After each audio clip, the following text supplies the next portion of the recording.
Bonjour! Vous vous demandez pourquoi la chanson Pièces détachées de Gringe vous reste coincée dans la tête? Eh bien, je vais tout vous expliquer. Tout d'abord, précisons que Gringe est l'auteur des paroles, l'interprète du morceau, c'est-à-dire que c'est lui qui parle et qui chante, mais qui n'est pas le compositeur de l'instrumental ni de la mélodie. Et pour moi, le fait que le morceau Pièces détachées de Gringe te reste coincé dans la tête, ça tient à 4 choses. Alors, accrochez-vous, explication. Premier élément, la voix chantée de Gringe. La voix de Gringe a cela de particulier qu'elle est totalement décalée émotionnellement avec ce que raconte le texte. Le texte dit par exemple « L'absence me laisse des traces que tu effaces, comment je peux vivre en paix si ton amour est néfaste? J'ai pas besoin de ça, j'ai pas besoin de toi, et nos souvenirs me hantent. » C'est super fort et triste comme texte. Et pourtant, Gringe il dit ça au calme, posé. Alors que vu la puissance du texte, il aurait pu le chanter de façon ultra expressive. J'ai pas besoin de ça, j'ai pas besoin de toi, et nos souvenirs me hantent. Je me suis un petit peu emporté. Non, en fait, Gringe chante le texte avec un ton plutôt profond, plutôt douloureux. On sent la souffrance, et ça reste pourtant très très calme. Autre élément intéressant, qui donne du relief à sa voix, c'est qu'en fait, elle est doublée. On a une voix aiguë et une voix plus grave. Explication. Sur la partie chantée, qu'on va appeler le refrain, on a la voix aiguë, et la même voix, mais qui est doublée dans les graves. Mais c'est vrai que ça sonne mieux quand c'est chanté. Exemple. L'absence me laisse des traces que tu effaces. Deuxième élément qui fait que ça reste dans la tête, le placement dans le temps de la mélodie, c'est-à-dire le rythme de la mélodie. En fait, la voix démarre constamment de façon anticipée par rapport au temps fort. Explication. Si tu veux, l'instrumental est basé sur ces 8 accords. Alors cette progression d'accords, cet enchaînement d'accords est très proche des 4 accords magiques, et puis il y a vraiment cet effet de relance aussi, à l'intérieur des accords, notamment avec ce deuxième ici, le Do là, le C, qui va venir relancer la machine et qui fait que ça tourne en boucle tout seul, quoi. Ces 8 accords posent le cadre, donnent un peu la structure et sont joués sur les temps. Mais côté chant, Gringe va anticiper à chaque fois son texte, c'est-à-dire qu'il va démarrer avant que les accords arrivent, c'est-à-dire avant le temps. C'est clair ou... Bon. Autre exemple.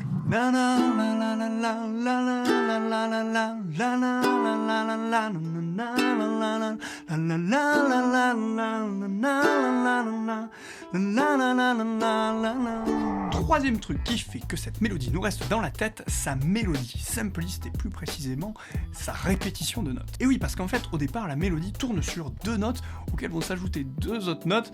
Enfin, explication. On a en fait un aller-retour entre 2 notes, il se trouve en plus qu'elles sont juste à côté l'une de l'autre.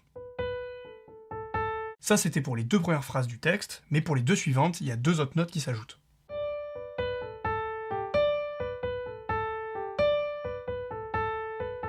Mais je sais pas si vous avez remarqué que même s'il y a 2 notes en plus, on reste en réalité centré sur les 2 premières notes. Du coup, c'est comme si c'était la même mélodie pour tout ce refrain, mais légèrement variée. Du coup, ça montre que pour faire une belle mélodie, il n'y a pas besoin d'une multitude de notes et d'une grande complexité. Ici, juste 2-4 notes, ça fait le boulot et c'est extrêmement expressif. Et c'est cet ensemble de choses qui donne à la mélodie ce côté prise de tête un peu enivrant, voix posée et doublée, anticipation du temps, répétition de notes très proches.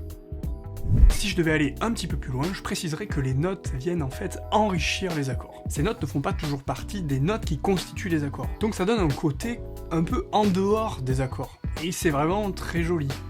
Mais je pense que c'est un peu flou, donc je vous montre ça au piano. Alors, je vais mettre en couleur les notes qui n'appartiennent pas directement aux accords de base.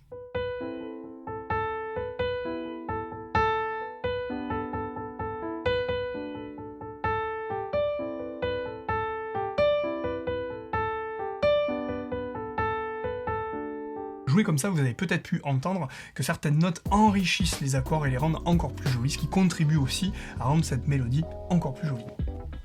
Quatrième et dernier élément, l'instrumental. Le trio piano, violon, batterie est écrit de façon à contribuer à cet effet enivrant un peu tournant. Le meilleur moment pour prendre conscience de cela, c'est sûrement à 3 minutes 09, là où il n'y a plus la voix et que l'instrumental. Le piano est écrit en motif plutôt rapide, répété, le violon quant à lui va alterner des notes très longues lorsque le piano va jouer vite, et des notes plutôt rapprochées, donc plutôt rapides, quand le piano va lui jouer quelque chose de plus lent. Donc il y a comme un échange entre les 2 instruments, tandis que la batterie qui est quand même plutôt discrète, Au niveau de l'équalisation, ils ont coupé un peu les fréquences aiguës, de façon à ce que vraiment elle se noie dans l'ensemble instrumental. Et elle va toujours relancer la machine. Dès que le rythme est fini, il y a une petite relance qui fait que ça tourne comme ça en boucle. Alors ces explications, c'est vraiment de la surface, je veux pas développer l'aspect technique de l'instrumental, parce que ce qui m'intéresse, c'est justement de mettre le focus sur la voix, puisque c'est vraiment elle que l'on retient. Alors c'est sûr que l'instrumental participe à cet effet enivrant, au fait qu'on retienne la mélodie, mais l'instrumental est vraiment au service de la voix et va vraiment la soutenir. Et voilà, je pense qu'on a fait le tour et qu'on a mis en lumière de comment ça se fait que cette chanson te reste dans la tête. Il me reste donc plus qu'à te dire que tout le monde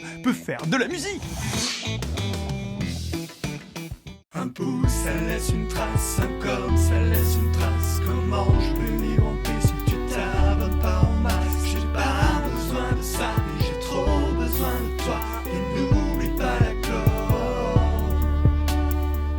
J'ai pas besoin de ça, j'ai pas besoin de toi, et Mousse. C'est quoi déjà? Et de souvenirs.